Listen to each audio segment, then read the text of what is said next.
Hello everyone and welcome to another video. So today's video is going to be my mid-year book freakout tag. At the time of filming this video, it's actually past mid-year right now, but I haven't really had a lot of time to film and do this video. So I figured I'd do it now, even though it's after the middle of the year. We're roughly at a good spot. I'm not entirely certain who created the mid-year book freakout tag, but it's essentially a mid-year check-in update as to how your reading is going so far this year. I'm not going to talk about my goals and Goodreads goals and stats. I might do a video towards the end of the year about my stats and stuff in my books, but I am going to go through and do this mid-year book freakout tag for you guys. So the first question is the best book you've read so far in 2022. I actually have two books that fulfilled this prompt. I use Cawpile, which is a rating system created by G over at Book Roast. I'll link her channel down below. But anyways, so Cawpile is essentially a rating system where you rate the books by their individual components. You rate them by how good the characters are, the atmosphere, writing, plot, intrigue, logic, and enjoyment. And it gives an average score, and that translates to what star rating it would get. And I usually do this for first-time reads only, as it's kind of hard to read and do it for a book that you've read already before. I actually have two books that have so far been my top two favorites this year, and those are Heartstopper Volume 4 by Alice Oseman. This is the fourth volume in Alice Oseman's Heartstopper graphic novel series. I love Nick and Charlie so much. I knew this was going to be a 5 stars when I rated it. This book actually came out for me here in the US, it actually came out in the beginning of January. I read it towards the end of January as I got some not so great news, and I knew I needed something light to read. So I picked up Heartstopper Volume 4, read it in about 2 days. I love Nick and Charlie so much. Best graphic novel series if you want to get into graphic novels. It doesn't read like manga, so it does actually read like an actual book from left to right here. In the US, very sweet, very wholesome. Nick and Charlie are really great. I did read these books again in April in anticipation for the Netflix TV show, which I absolutely love. And can't wait for the next season. So definitely a graphic novel series that you guys definitely need to pick up. This book ended up getting a 9.57 out of 10, which is a high 5 stars. This book series will always get 5 stars from me. Very glad last year to have picked this series up, and I'm very glad it became one of my favorites and definitely a huge comfort read. The next book, which also got the same 9.57 score on Cawpile, is The House in the Cerulean Sea by DJ Clune. So this book, we follow Linus Baker. He is considered to be a social worker, and he ends up being assigned to work for and deem worthy a orphanage on Marsaris Island in this world. Very much a sort of, not literally fiction book. I would very much classify this as a magical realism book, as there are magical elements in it. Linus Baker works for the department in charge of magical youth, so there are magical children. Essentially, Linus ends up going to this island and being very, very surprised by what he finds there. This book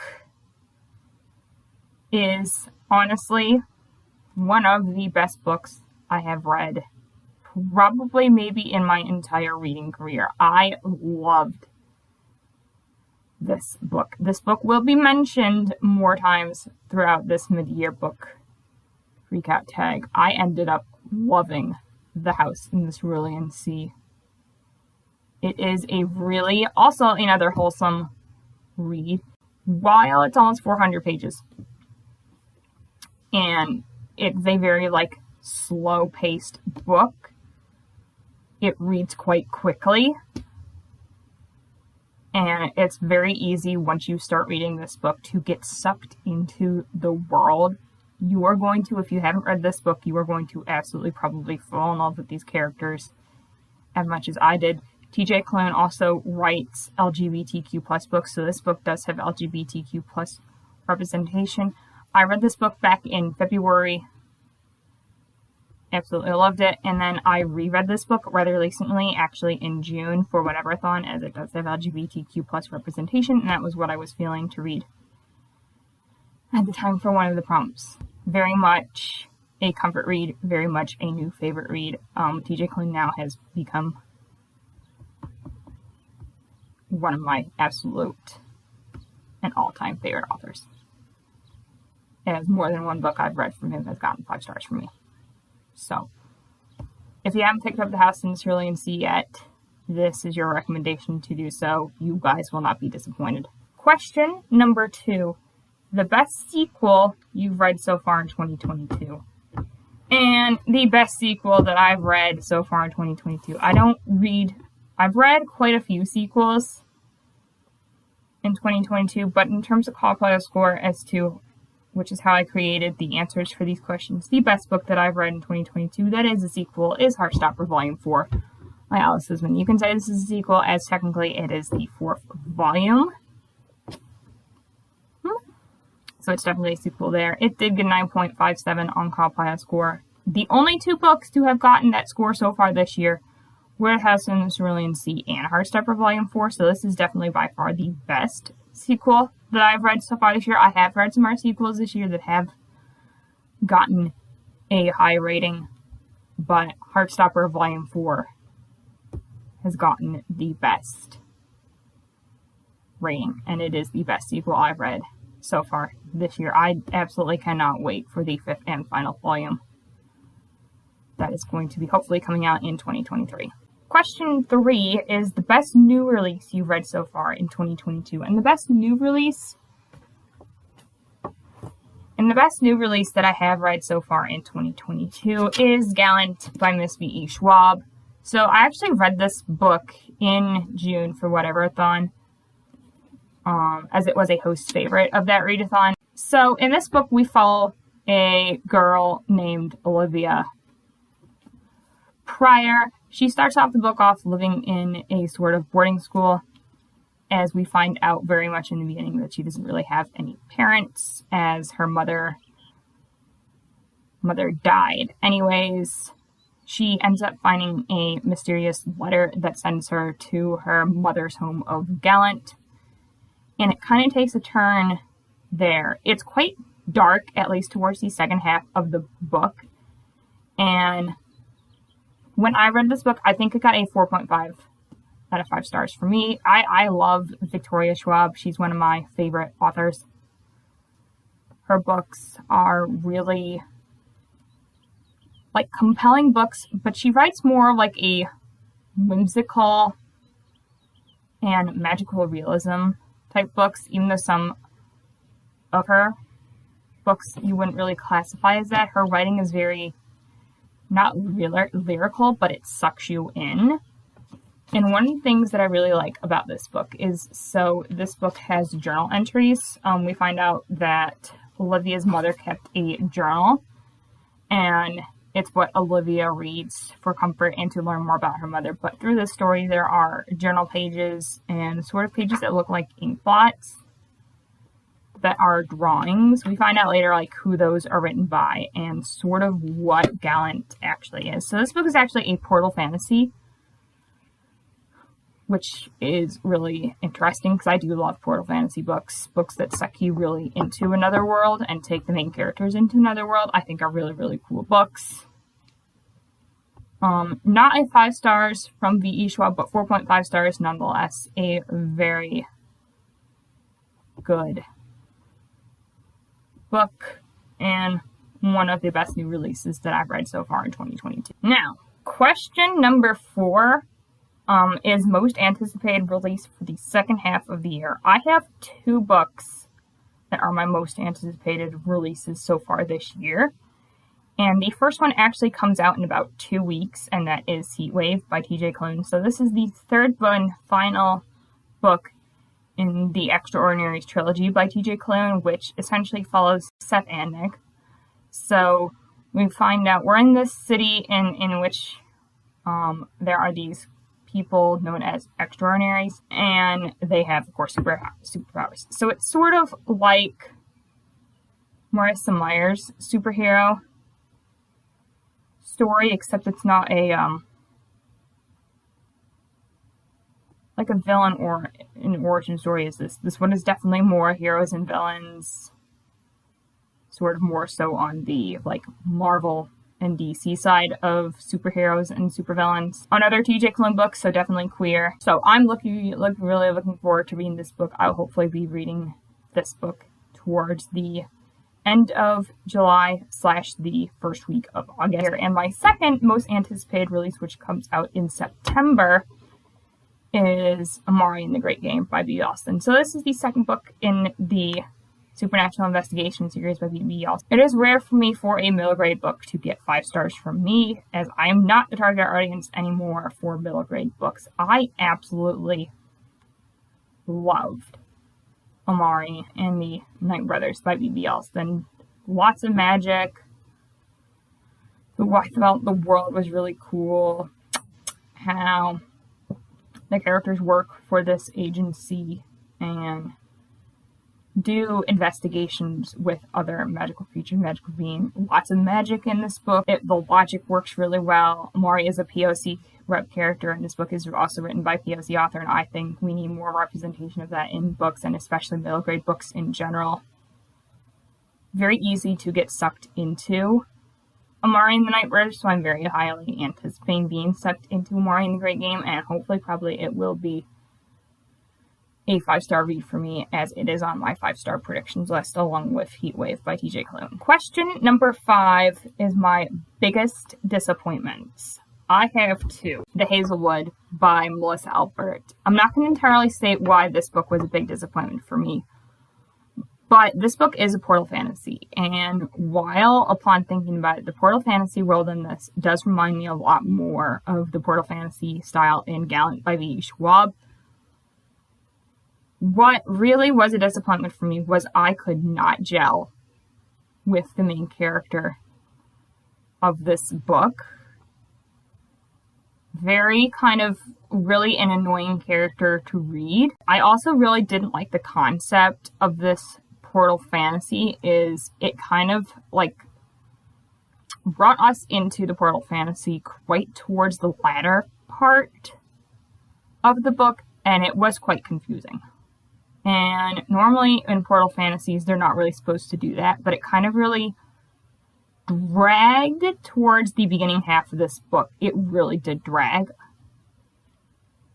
At least I thought it did. And we didn't really learn really too much about this portal fantasy world, or even knew it was going to be a portal fantasy until about halfway through this book.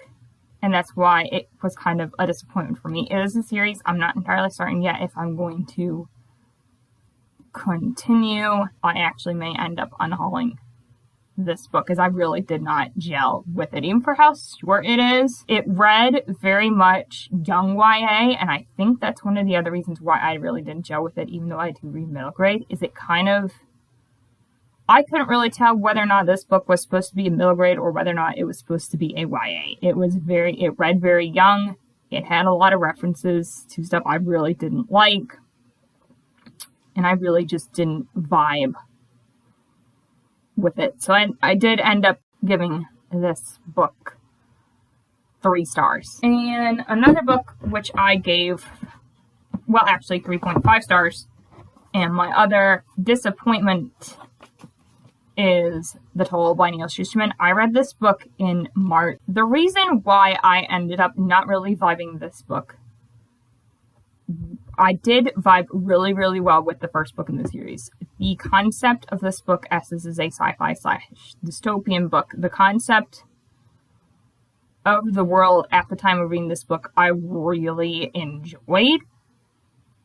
This book, the ending kind of dropped out of nowhere.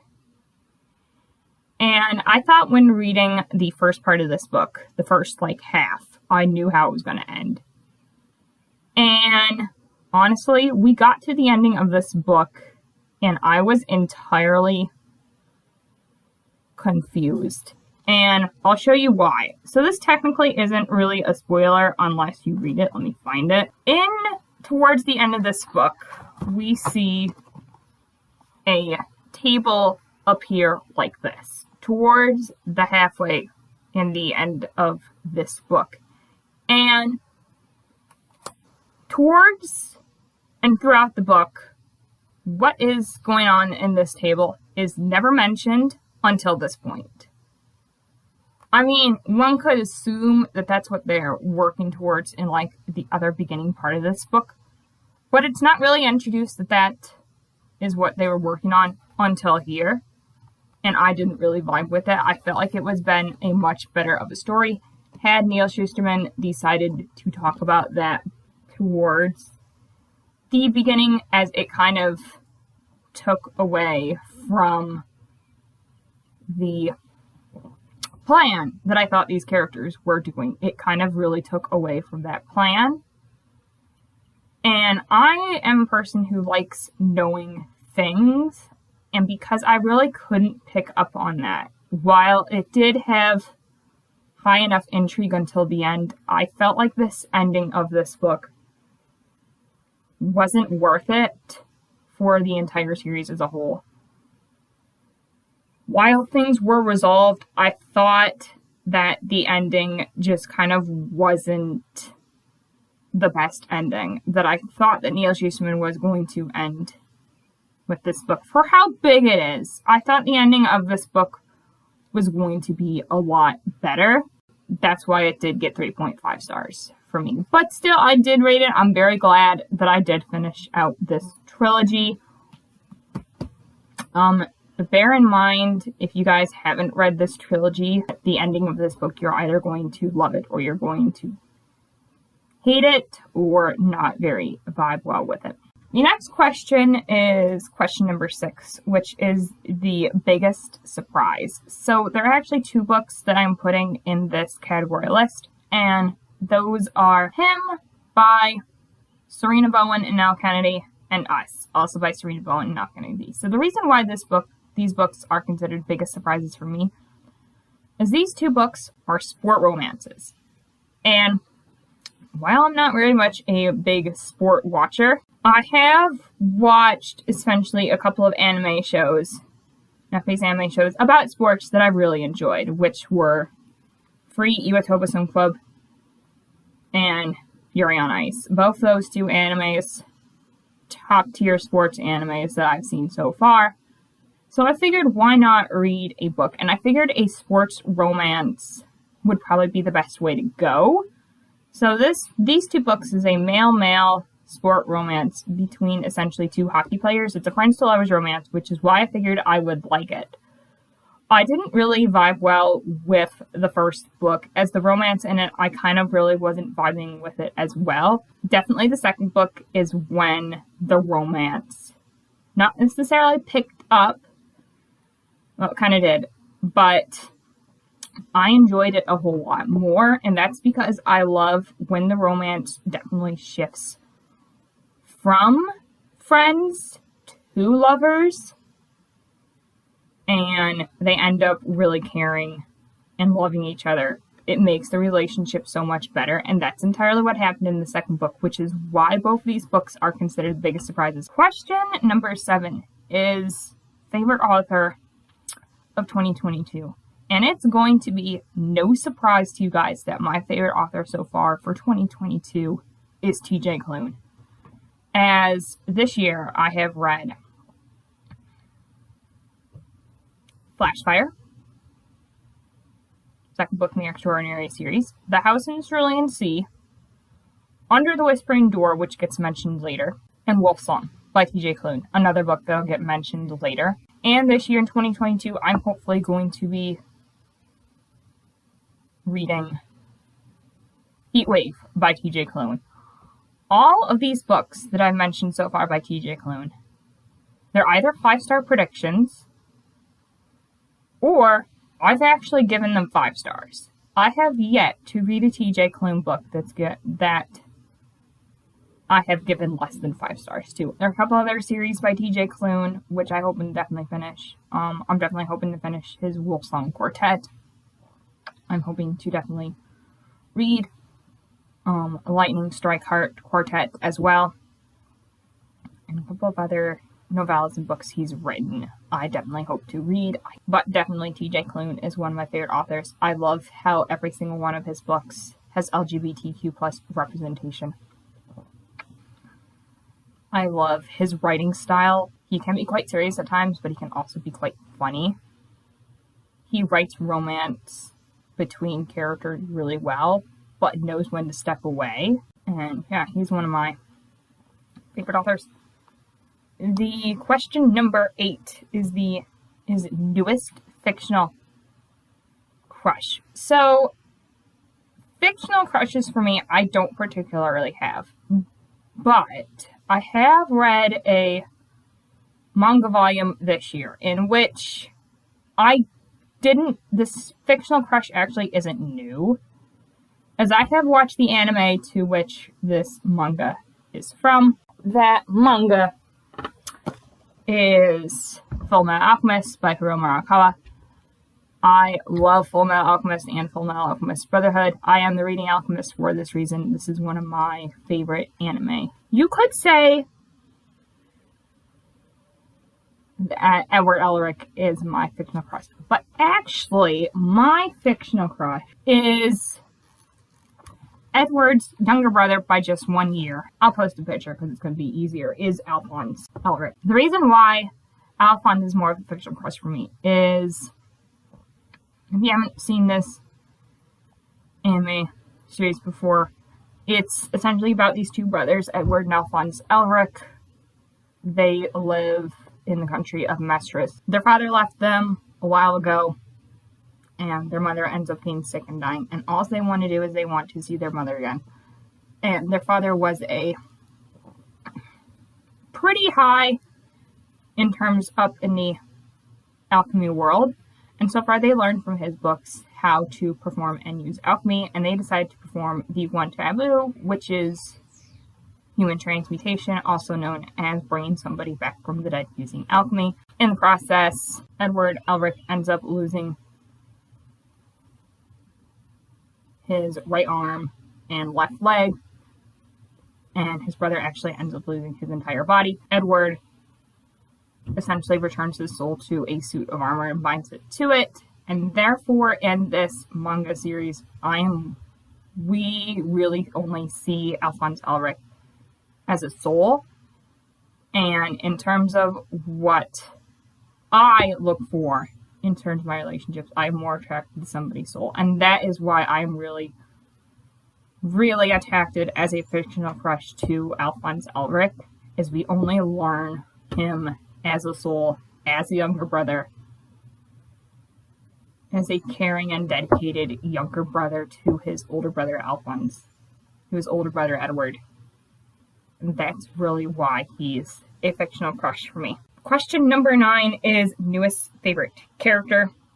And for me, I have 2 that really fit for this question, and that is Lucy, which is a character in House in the Cerulean Sea, is the Antichrist child, and I absolutely love whenever an Antichrist is mentioned, as I think it's really cool. Also, his name, Lucy, we find out is short for Lucifer, and Lucy as a nickname for Lucifer, 10 out of 10. But in the House in the Cerulean Sea, we essentially learn more about Lucy, and while, yes, he is the Antichrist, he's so much more. And we learn that while, yes, maybe his father is in fact the devil, But so far, he is not really an Antichrist child. He is one of the sweetest little boys over me, very caring for his siblings, and all around a great character. Which, if you've read House and Shirley and Seawood, you know exactly what I'm talking about. He is a leader. He's very caring. He's very funny and sarcastic. He likes listening to music. He would be, if I met him, would probably absolutely hate him at the beginning. But I'd fall in love for him. He'd be a great child to have. So definitely favorite character. And my other newest favorite character is Edward Elric. Which is the reason why I liked the Fullmetal Alchemist manga series. Is Edward is a great older brother in terms of how he acts and how caring he is towards his younger brother. Reminds me very much so of me. Also, with this manga series, and it's a manga, I would think that, you know, maybe Edward wouldn't be, but Edward Elric goes through, in the entire manga series and the anime series, tons and tons of character development. We learn so much more about him and how he's a dedicated brother. He is a great person, a very cool older brother. So, one of the best characters I've seen in a manga, and very much one of my favorite characters. Next question is question 10, which is a book that has made me cry. 2 books so far this year have been the only books to actually physically make me cry. One of those I've already mentioned, which is The House in the Cerulean Sea by T.J. Klune. I definitely cried at this book. It's not really like a sad moment, but at the time of reading this book, it kind of, you really, really care about a character, and all you want him to do is stay and realize definitely that he's going to. But how heartwarming the story is, and how just magical, and how when you read it, T.J. Klune's writing style pulls you in. This whimsical, magical, caring, comforting this book is, it will definitely make you cry as you have grown attached to these characters. It definitely did for me, even though I knew what was going to happen in the end, because at the time before reading this book, I had read other 2 T.J. Klune books, so I knew his writing style and how he likes to end books. I knew it was going to end good, but just the concept and the way made me tear up. And I actually did, physically sob my eyes out. This is the book that actually made me, actually fall down and sob and cry. The other book is Under the Whispering Door by T.J. Klune. So, this book is about a guy named Wallace. The tagline in this book is Death is Only Their Beginning. So, essentially, the main character dies, and he ends up getting sent with the help of Hugo, who is a Chiron, also known as a ferryman, so he ferries souls from the world of the living to whatever comes next. And it's about how Wallace, who never really had a sort of childhood or home of himself, learns and finds out the meaning of life, even in the afterlife. You should also read this book by T.J. Klune. While it does talk about the concept of death, which I know can be a hard concept for some of you guys to read about, it is done fantastically well. The way this book mentions death is it also mentions grief and dealing with death. And the way that T.J. Klune writes about that is amazing and top tier. Also a comfort. It's at a tea shop. I love tea. I have tons of it. I knew I was going to like it. It's another whimsical, magical realism style book. I think think, in terms of TJ Klune's writing, I think that this book is set in the same world as The House in Cerulean Sea, as The House in Cerulean Sea is mentioned in this book. While it didn't make me cry, it made me tear up, which I do count as tears did shed from my eyes with the ending of this book. While the ending of this book was very predictable when it happened, is it still, these two characters, when you read about them, if it is LGBT, you start to really fall for them and really start to care about them, and you don't really kind of want anything really to happen to them, and you kind of want them to stay where they are. And TJ Klune kind of scares you whenever you read one of his books that that's not going to happen, and you end up really feeling for those characters and growing really attached. And when things start to happen to those characters, you really feel it, and that's how this book made me tear up a little bit. I definitely rated this book 5 stars. This is another recommendation for you guys to go ahead and read this book if you haven't done so already.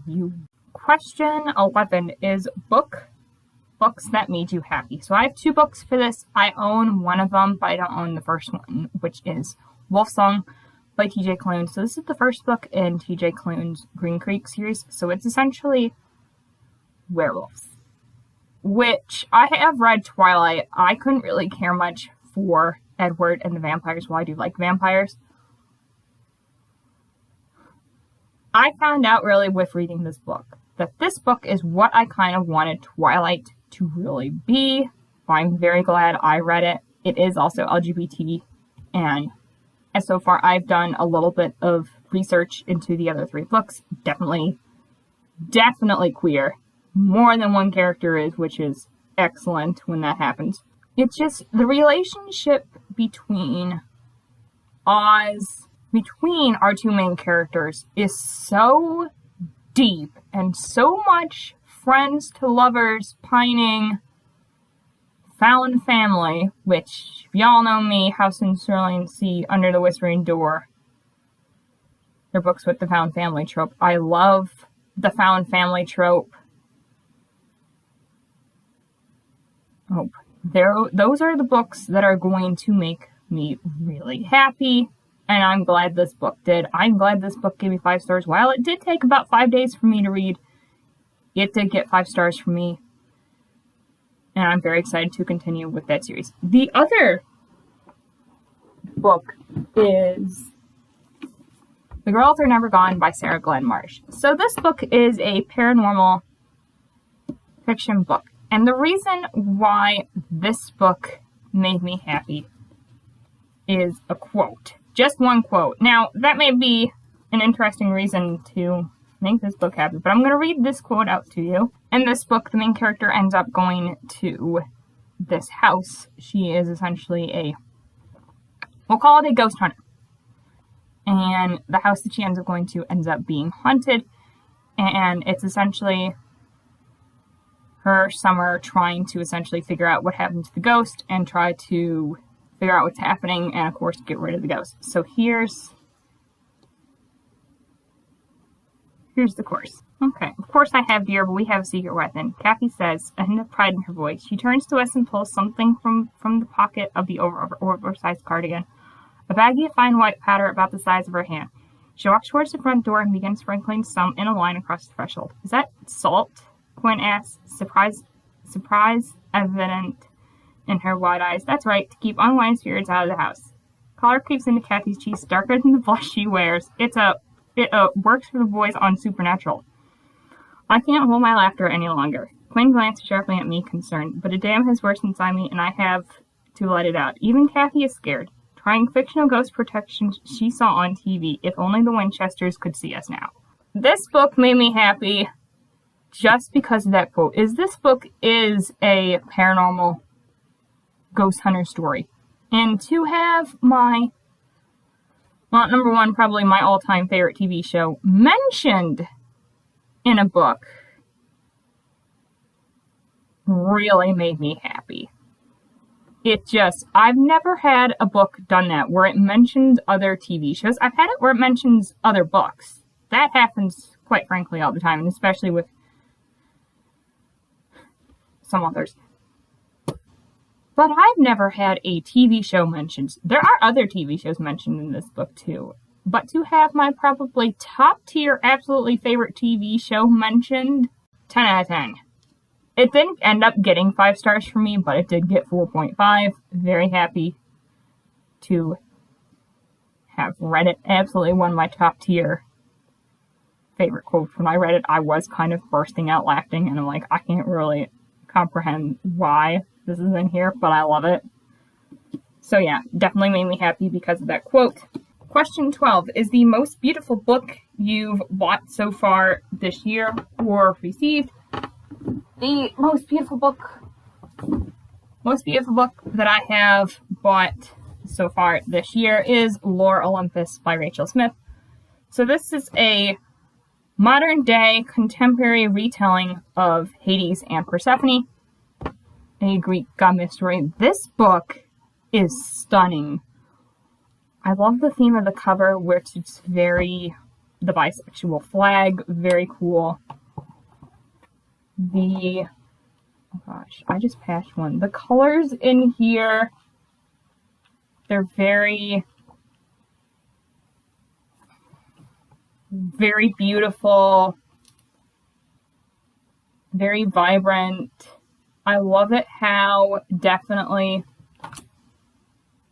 the two main characters, Hades and Persephone, I love how they're portrayed as sort of blue and pink, really more so like color of like depression versus with like a color of light color, and how they sort of blend together and make like purple.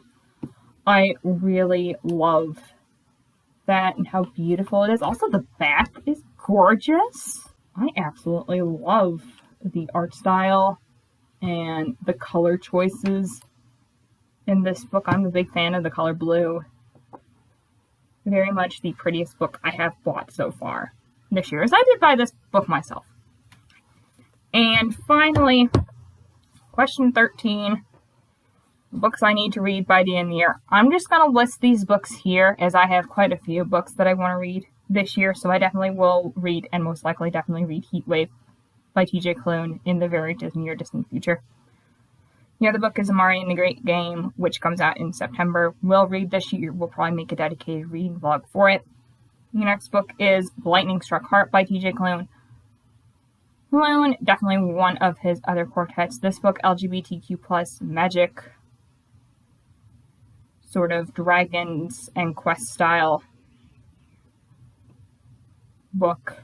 Will definitely be wanting to read this book very soon. And Saint's Blood by Sebastian de Castell. This is the 3rd book in the Great Code series. I haven't mentioned this book series. This is the first time this is mentioned in this video, but it's the other sequel that I was going to count for the best sequel I've read in 2022, which is Night Shadow. Saint's Blood is the 3rd book in the Great Coat series. A very dark series, but Sebastian de Castell's writing style for this book series is top tier, one of the best, very witty, very funny, but also very dark. Kind of reminds me of the writing in the Pirates of the Caribbean movie franchise by Disney. It kind of reminds me of that writing style, as it's one of the main characters telling the story, but he kind of makes it seem like you're there with him and he's telling the story to you. It's one of the best writing styles I've ever read from, which is why I've given the other 2 books in this quartet 5 stars. Saint's Blood and Tyrant Stone are 5-star predictions. So I definitely, especially want to read Saint's Blood this year, and any other book that's on my 22 books to read in 2022 list that I haven't read so far, I definitely want to read in 2022. So, there you have it. Those are my mid-year book Freakout tag for 2022. Lots of books mentioned in this video. I think in terms of my Goodreads count, I am up to 42 books out of 76 books, so we're over halfway there. in here. Thank you guys so much for watching this video. If you did, please give it a thumbs up. Chat to me down below in the description, as I like to know what you guys are reading for more book recommendations from me. Subscribe to my channel if you haven't done so already. I'm hoping to definitely post more videos like this in the near future.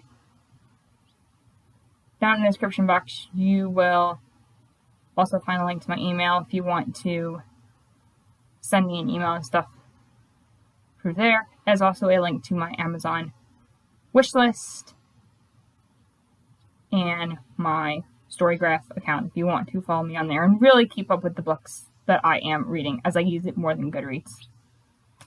Thank you guys so much for watching this video, and remember, we are the one within the all.